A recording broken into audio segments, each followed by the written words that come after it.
Blair, Blair, Blair. Todd's Bike Shop, Todd's Bike Shop. It's time for Todd's Bike Shop, yo! We last left you at the fully laced wheel. And I've tried to place some white foam backdrop just to give you an idea, better visibility of what's going on here. I have the wheel in the park chewing stand. Its adjustments are down with the lower crank here. And the claws, as I tighten the second adjustment down here, move in. We get an idea how far off we happen to be. Now, the huge advantage I've found of using carbon rims in my builds is that the rims pretty much come from the factory straight, which means any screw up that I've done so far is usually because the spokes are the wrong length. You can see each of the nipples inside here, the blue, where we use the blue anodized nipples. You can see them each sticking out here. So I haven't put really any tension on this wheel yet. The spokes are all very flappy. But already, let's take a look at this. Down in the claws here, the adjustment claws, you'll see how far off up and down is the roundness of the wheel and side to side. I'm not doing bad. So let's get to the point where I'm making contact with the gauge here to give you an idea how close we are out of the gate. I even put a wrench to this any more than you saw last time. Oh, there we go. Got some side to side. But basically, the whole game is going to be from here on out, keeping that wheel round, right? We don't want any flat spots. That means that we want the same distance to be happening between the rim and the claw. We want that distance to be the same, as well as from side to side. We don't want that to move either. And look at here, we got a really, I'd ride that with a 2-inch tire, no problem. But we've got this little issue here. We're gonna actually crank these spokes down to give them some tension. So let's get to work. Let's find our green spot. I always like to start with a navigation point here before I start tightening my rims. Say, okay, yeah, it's near the air hole. I have my green here. Looks like the company actually put a nice blue marker here too to act as a reference point. So as you spin this wheel around and we tighten these spokes down, it keeps us honest. So we know if we're going to add 1 inch or 1 turn of tightness all the way around to tension everything, we know where to start and stop. And we know, okay, yeah, we start counting from our green tape mark until we go all the way around to all 32 spokes until the next one, until we come back here. Then we know, okay, what adjustment are we going to do? Go back here and do some spinning and see how close or far we are. All right. Like I said, it does not look too bad. Looks like a good start. So here we go. Let's see if we have enough of a perspective. So as I was saying, pretty good starting point.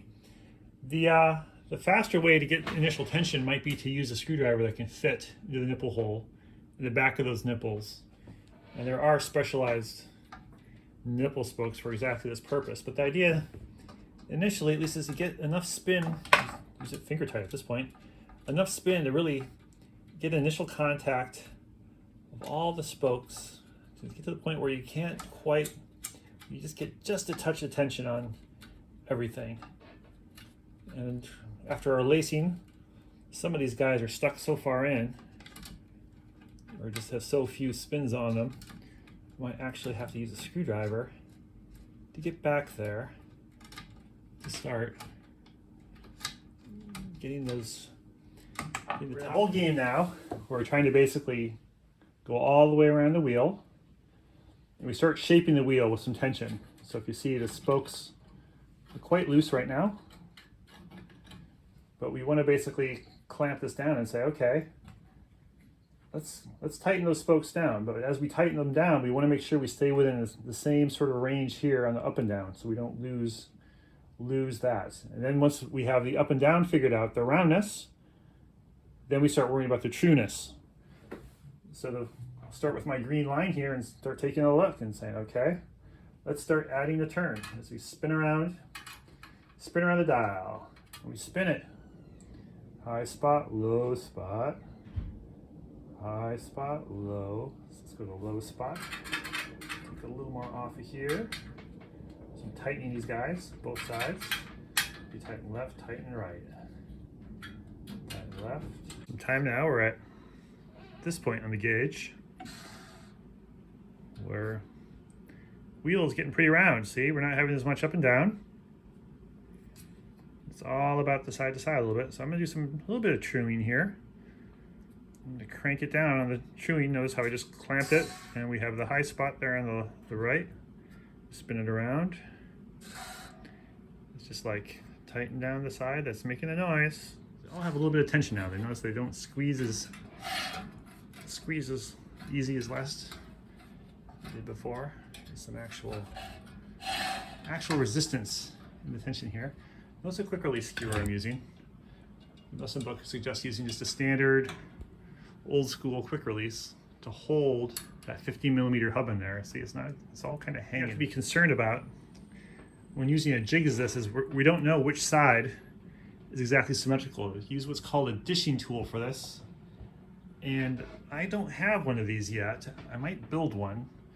Mr. Muslim's book goes into how to build your own dishing tool. But a quickie check that I do, because this is a precision enough jig, is I will pop open the jig and reverse, flip the wheel around that I'm working on, put it back in, see if there's any bias in our claw adjustment here, and check that out. It's kind of not even close. That might be an issue with my own gravity feed here. So let's claw it back in here, claws down, and see how we are on this side. If we are kind of biased to one side or another, we'll have an idea and say, oh, okay, we're kind of in the ballpark still, I think. What's going on? So I'll do some adjustment on the wheel this way. We'll have an idea and say, oh, okay, we're kind of in the ballpark still, I think. What's going on? So I'll do some adjustment on the wheel this way. So by flipping the wheel back and forth, flipping it back and forth here, I can start trying to dial in to see how close I am on the dish. And if I find I'm pulling to one side, flip the wheel too much, I know that, oh, my dish is off. But I've had pretty good luck with this tool, and I can adjust this tool at these points here, I believe, or maybe it's this one here actually. One of these adjustments, there's instructions on how to adjust it to get this to be accurate as a dishing sort of device. And I've used really well done wheels before as a way to gauge and set that up. So I have some history on this jig as far as it having been set up straight. And hopefully, as long as things are kind of resting evenly up here, my jig will come up with a properly dished wheel. To check my dish, and it is getting so close here, I'm gonna have to start counting turns, which means I'm gonna start doing half turns, maybe full turns in pairs, and working threes basically, where if I have to go left, I'm gonna take these two outside spokes, tighten those while I loosen up the one in between. So working patterns of threes all the way around the wheel. So I'm gonna start that pattern over here at my green mark. Back in a sec. So now I'm starting to apply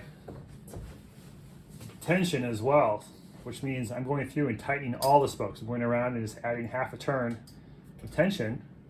And here's what these guys sound like now. This is here is the right side.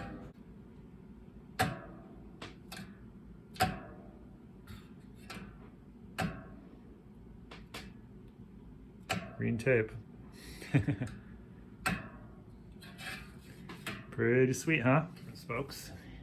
Here's the wheel I built. Here's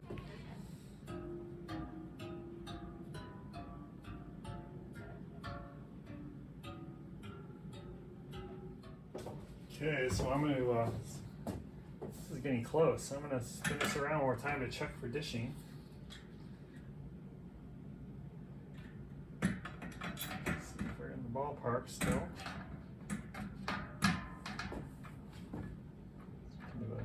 Good sign, and you set it in there and hello. Start that again. Ka-chonk, ka-chonk. It's mostly my own tape. It's getting me. Look at that thing. The decals are causing my out of true gauge to go off here. Notice I'm on the blue decal. It's hitting the blue decal. Spins around, blue decal, blue decal, blue decal. Differences, that's pretty good. Let's check the other side out. Okay, so I'm going to tighten up that guy a little bit. That was too loud, high. So we reduced stress on this one. Much closer. Nice. Oop, a little bit low, so let's crank him up. Tighter, quarter turn. Tighter, quarter turn tighter.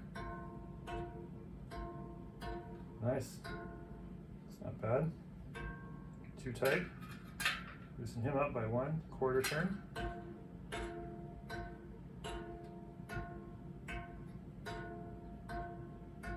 Pretty good. Oop. I'll ball out. So I went through one more time and I tightened them all an extra quarter turn. Redid my musical tuning. And I have to say, I am really satisfied with how this has come out. And I think I'm going to declare this the guy done. Next stop, let's put some tires on this puppy.